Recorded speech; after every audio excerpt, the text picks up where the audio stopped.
Ngiyabingelela kubona bonke abantu abangibukele njengamanje.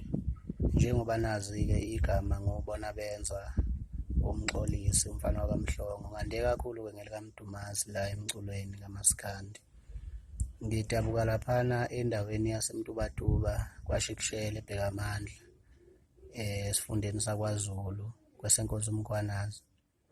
Cha bafowethu, ukuba la phambi kwenu esikhathini samanje ukuzonethulela nje ukuthi umsebenzi kaMdumazi ophelele uyayeza nje cishe la ekupheleni kukaMashi uma ngabe sesibheke emaholidini kaGoli. Uzobe utholakala kuzona zonke iy'ndawo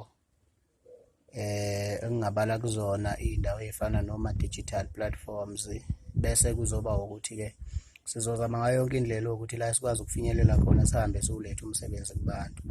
Bese ngixolisa kakhulu kuwona wonke umuntu othe wathinteka ngenkulumo yami engeke ngayikhuluma lapha ey'nkundleni zokuxhumana. Ikakhulukazi umuntu esuke ingaqondene naye, ngicela ukuthi engakhathazeki, bayazazi abantu engisuke ngiqondene nabo uma ngabe kukhona mhlawumbe engisuke ngikukhipha esifubeni sami, ngoba ngiwumfana nje oqondile futhi ongancithezi. Ngiyaye ngithi into uma ngingayifuni ngiyikhulume njengoba injalo. So umuntu othe wathinteka ngenkulumo yami wayetshela ukuthi mhlawumbe naye ibheke ngakuyena, ngizocela ukuthi angixolele kakhulu, kodwa-ke anginaso isizathu sokuthi ngingalwisana nabalandeli bomculo, ikakhulukazi laba abasuke bengabalandeli bami.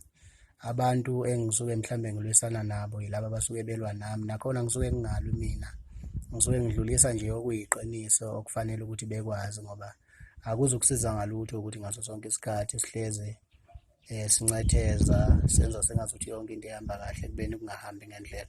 So ngiyanithanda kakhulu nonke nina ningabalandeli bomculo, ikakhulukazi umculo kaMaskandi, ngoba uma uthanda uMaskandi angeke ungamthandi uMdumazi. uMdumazi usacula uMaskandi wangempela, lo nina abalandeli bomculo eniwufisayo neniwuthandayo.